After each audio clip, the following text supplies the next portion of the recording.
Full souls, and happy Sunday. Coming to you live on Sunday evening instead of Monday, although I will be sharing the replay of this tomorrow morning for those of you who can't join live. So if you're watching the replay, thanks for tuning in.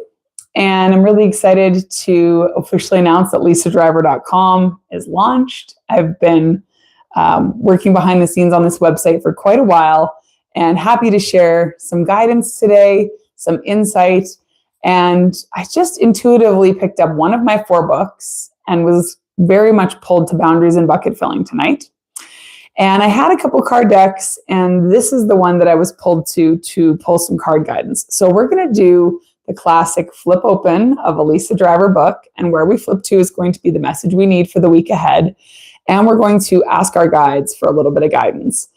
I love doing this because I feel like sometimes when we're overwhelmed or when we're feeling ungrounded or uncertain or the world is just too much, we can really tune into the energies around us by flipping an oracle card, flipping open a book, feeling heard and seen. When we have these thoughts in our brain and we flip open to a book and it affirms those thoughts or those feelings, it can really be comforting and bring us a sense of not being alone, of knowing that there is a creative pulse, that beautiful God energy, that creative energy, that source flowing to you and through you and supporting you on your journey.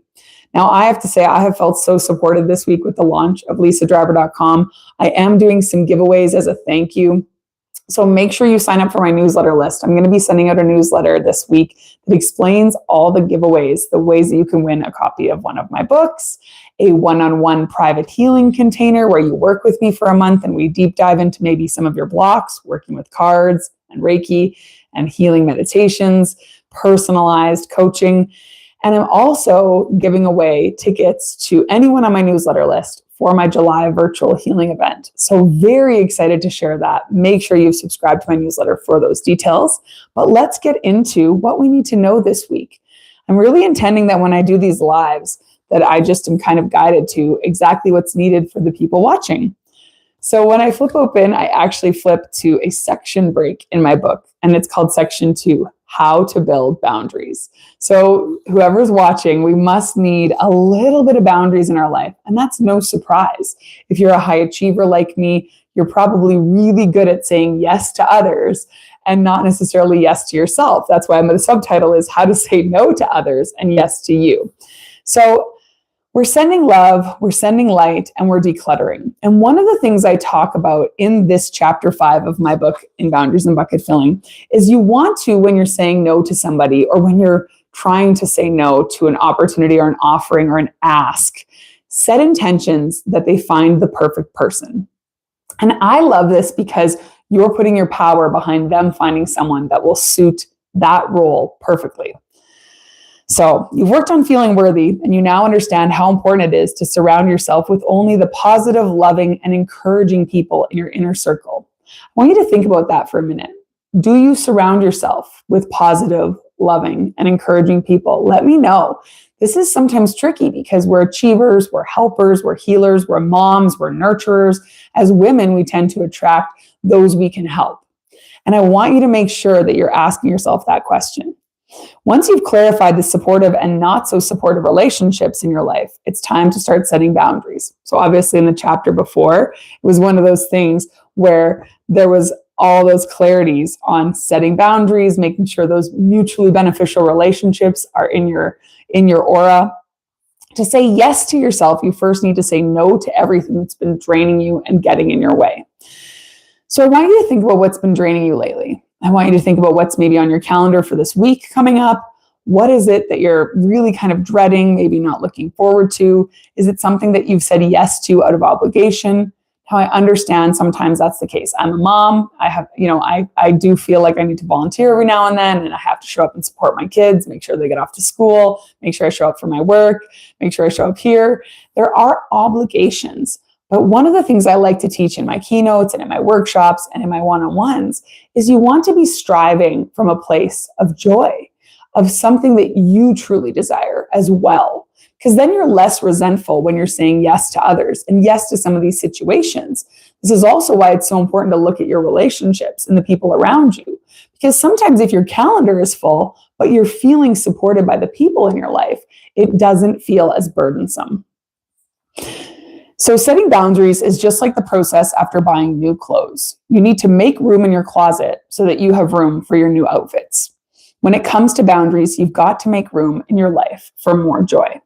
So I go on to talk a little bit more about this, but I feel like that's enough for this week. Your challenge is to think about what you really want to be making room for and what you really want to be prioritizing. For me, it's showing up here. It's honoring myself as a speaker. It's sharing my website. It's writing a newsletter. It's making sure I'm there for my kids, my husband. I have these duties, these things that I really want.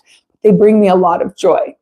And I want to challenge you to think about one thing this week that you can put on your calendar that's going to bring you some joy. Okay? And if you're not certain, let's ask the guides. Let's ask our angels, the beautiful divine beings of light that surround us, flow to us and through us.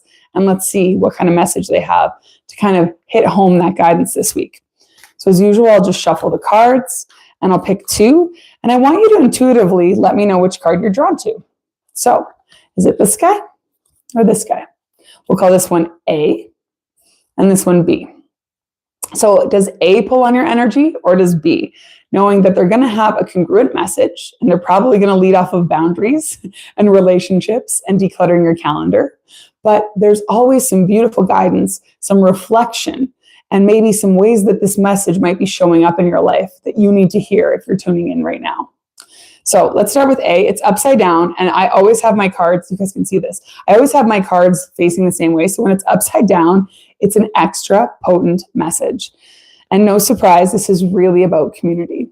Connecting with your ancestors, connecting with the divine, connecting with that light that flows to you and through you. And yes, I've had some people in the lives commenting about Jesus, about God. That is the energy I'm talking about, this loving light that flows to us all, that is available to us all, that is loving and blesses us with this connection. We're all made of that same light and love. And connecting to that with other people, like-minded people, as I was saying with my boundaries book, can really lift your spirits and help you to feel supported as you set boundaries and as you say yes to you and no to others. Your next card, if you're drawn to it, is the physical body. And this is really just taking care of this container that you've been blessed with. This beautiful container that channels that light out into the world and helps you share that message and that love with others, helps you to connect, helps you to hug, to hold hands, to be kind, to share that love. I really, really think this is an important message, and taking care of yourself this week is going to be really crucial as you set boundaries. So carving out some time for some movement, for honoring this vessel that you were blessed with, honoring this radiant being that you were given, and honoring whatever it needs. Maybe that's more sleep. Maybe that's more water. Maybe that is a less cluttered schedule, a less cluttered house. Spring cleaning has been a common message in our home lately. Really out with the old and in with the new, making room for all the blessings that are still to come. And look at this. This is so beautiful.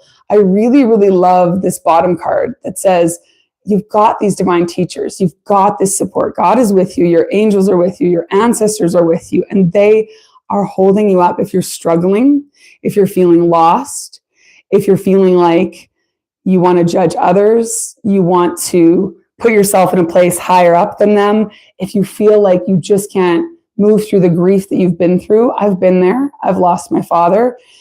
Not an easy journey.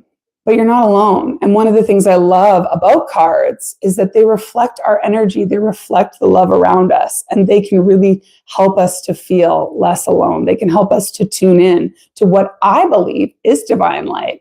I believe that is God's love.